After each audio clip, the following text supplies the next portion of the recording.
Hey everybody, Steve Schnee here, and you are watching the CD Junkie. If you've been sitting around thinking, oh, what are Schnee's 10 favorite songs by the Smiths? Well, gosh darn it, today is your lucky day because I'm going to tell you what they are. I'm going to tell you right now. I'm going to drag this out as long as I can because, well, heck, that's what I do. But I wanted to tell you real fast how I got into the band. And that's because my friend Matthew from high school, I think in '83, he went over to England and spent a year at school there. So when he finally moved back to California, he said, "You've got to listen to some of these records that I picked up." And so I went over his house, and after greetings and hanging out and talking, whatever, he said, "You've got to hear this band." He played the album first, I believe, at least skipped through the album. Which is the self-titled album, came out on Rough Trade in the UK, was not out in the US yet. And I was like, whoa, yeah, okay, this is awesome. But then he played me a 7-inch of a song that was not on the album, and that 7-inch was called This Charming Man. And that blew my mind. I said, how come this isn't on the album? This is an incredible song. In my opinion, it was better than anything else on the album, although the album was really, really good. And then when the album came out in the U.S. a few months later on Sire, they had added This Charming Man to the album. So it made it feel more whole to me. Now, the UK people are going to be more familiar with the version without This Charming Man, but us here in the U.S., that's how we got the album. I remember working at Licorice Pizza when that first album came out. Licorice Pizza was a record chain store, records, cassettes, etc. And we also had a video rental section, and the customers there were jerk offs, so we called them vidiots.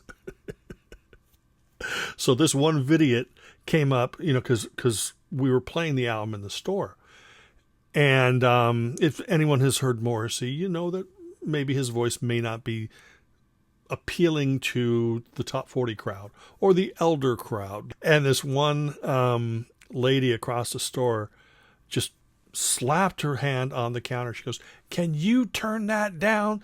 He can't sing." And it's like, so we just turn it up a little tiny bit more. So, but that's okay. It was retail and we were rebels.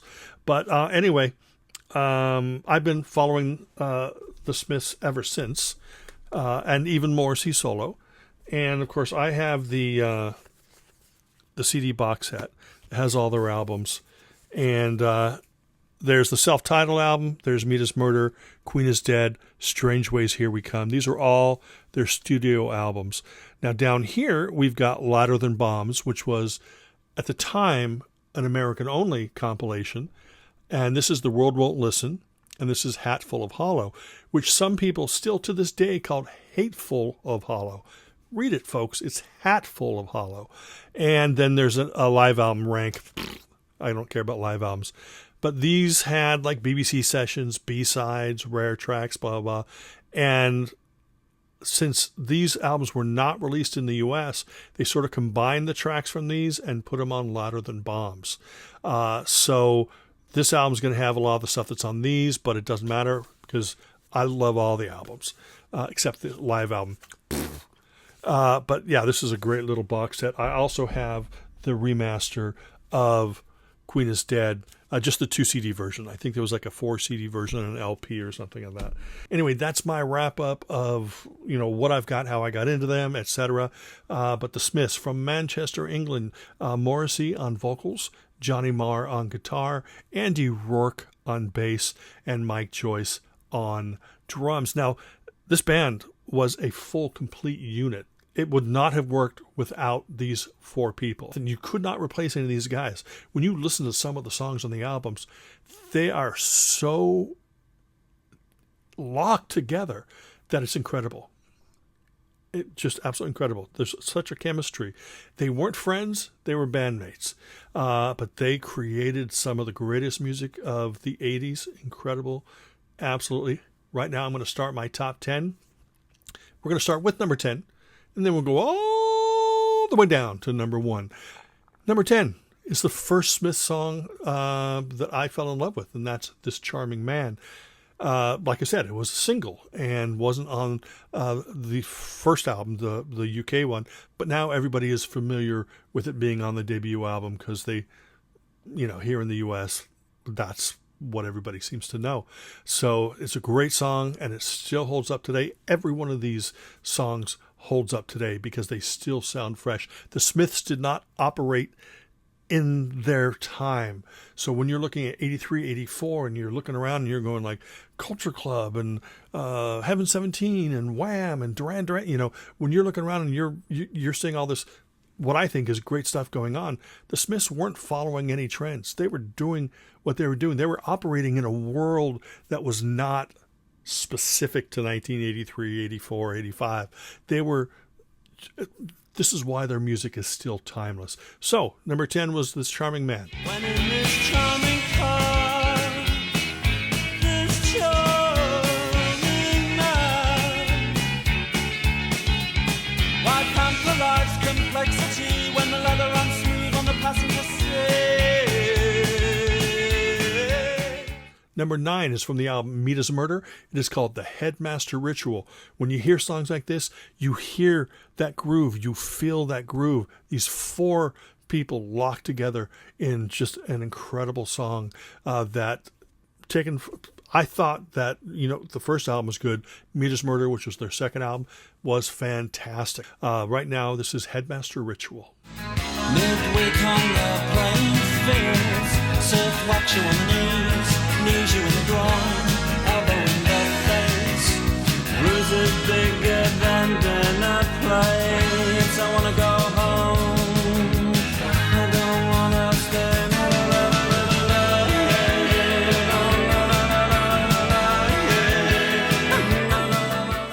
Number 8 is taken from Strange Ways, Here We Come. And this is a song called Stop Me. If you think you've heard this one before, wonderful, wonderful, great, catchy song. I'm sure a lot of non-Smiths fans were probably saying, yeah, I've heard that a million times. But no, each album, the Smiths were bringing in new influences or, definitely maturing and moving forward. Sometimes it was a big step, sometimes it was a little step, but it was always moving forward. Smiths, what a great band. This song is called Stop Me, if you think you've heard this one before, and it's my number 8. Stop me, stop me. Stop me if you think that you've heard this one before. Stop me, stop me. Stop me if you think that you've heard this one before. Nothing's changed, I still love you, I still love you. Only slightly less than I used to, my love. Number 7, another track from Meet as Murder. It is called Barbarism Begins at Home. And another song they're locked in this groove. Incredible. This is such an amazing song. Sometimes, back in the day, I would just pick the needle up and go back and start it again. I usually do that with the full album, but sometimes there were specific things like Barbarism Begins at Home or some of the other songs on this list that I tell myself, I got to hear it again. Got to hear it again. It's just so amazing. Barbarism Begins at Home. A crack on the head is what you get for not asking. And the crack on the head is what you get for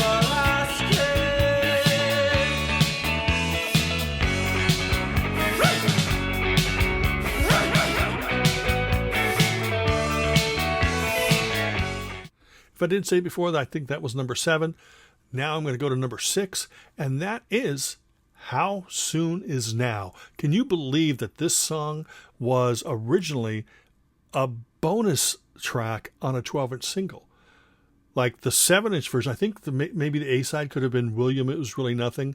I forgot what the main B-side was, but the 7-inch had that single and then the other B-side. The 12-inch had How Soon Is Now.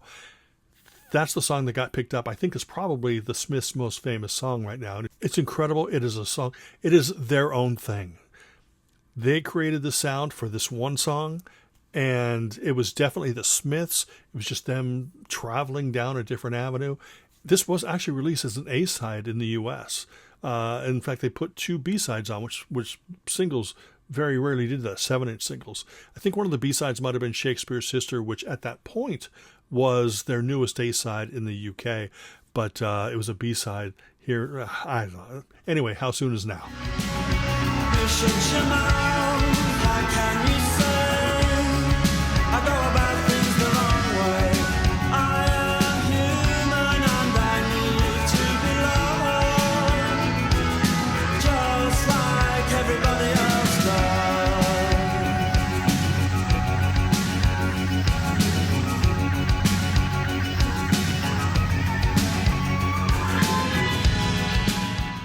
Number 5 on my list is Panic. And this is wonderful. This just grooves. I think it might even be less than 3 minutes long. And it is so jam-packed with hooks and powerful playing and great lyrics by Morrissey. Panic by the Smiths. Underneath side streets you just slip down, the provincial towns you jog round. Hang the DJ, hang the DJ, hang the DJ. Hang the DJ, hang the DJ, hang the DJ.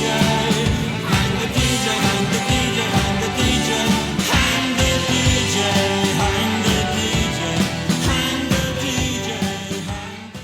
Number 4 on my list is from the Strange Ways Here We Come album, and it is called Girlfriend in a Coma. I'm sorry, a song called Girlfriend in a Coma still makes me chuckle with the lyrics he has in there. I shouldn't be chuckling at it. I'm chuckling at it right now just thinking about it. But I'll tell you, Morrissey had the tendency to sing like he meant it and also sing like he didn't mean it. So you're sitting there and you're going, does he really have a girlfriend in a coma, or is he just goofing on us? Well, you decide. Do you really think she'll pull through? Do you really think she'll pull through?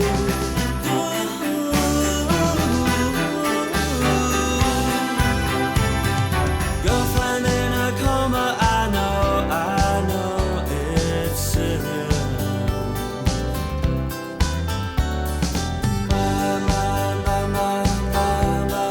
Number 3 on my top 10 favorite Smith songs is taken from The Queen is Dead, and it is called The Boy with a Thorn in His Side. I love this song so much. This is a song that, I love tons of stuff on the album. Frankly, Mr. Shankly, Cemetery Gates, the title track. This was just a great song. It just hooks galore. Again, the Smiths were great at writing hooks. Thank you, Johnny, and thank you, Morrissey. But yeah, Boy with a Thorn in His Side, incredible. The boy with a thorn in his side, behind the hatred they lie, the thunder in his eyes. Oh, love. How can they see the love in our eyes, and still they don't believe us? And after all this time, they don't want. Number 2 on my list of favorite Smith songs. This actually might be a bonus track on the 12-inch with How Soon Is Now. Oh my God, I can't, sometimes I forget what B-sides were what. Anyway, Please, Please, Please Let Me Get What I Want. Oh my gosh, this thing rips my heart out. If you haven't heard the Dream Academy cover version, I think I might like their version just as much as the original. That usually doesn't happen. But with this, it does, because it's such an incredible, amazing song. And I think it's a song that a lot of us can relate to. Here is Please, Please, Please Let Me Get What I Want. Good times for a change.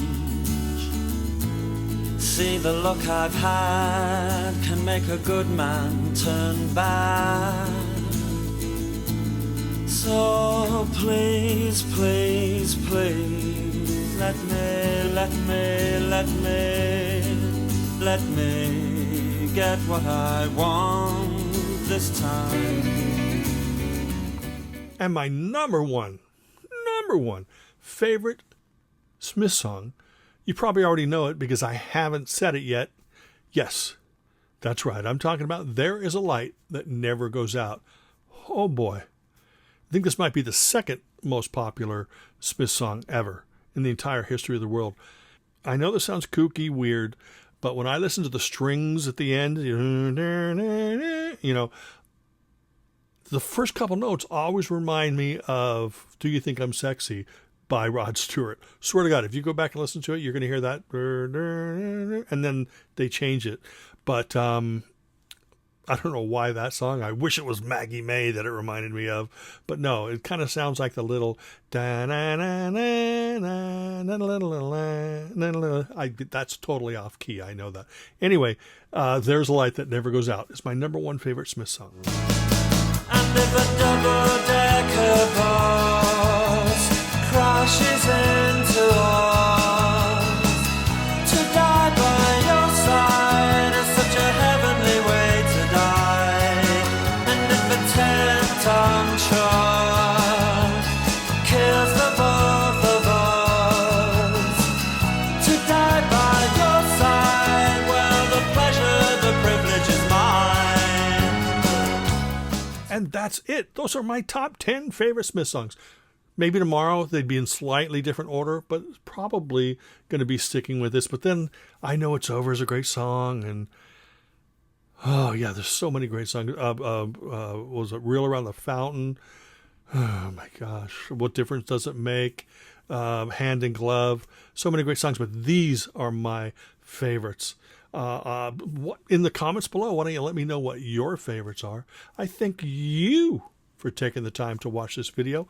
Remember to like, comment, share, subscribe, say hi, ring that bell for future notifications. And until the next time, remember me. I'm Steve Schnee, the CD Junkie.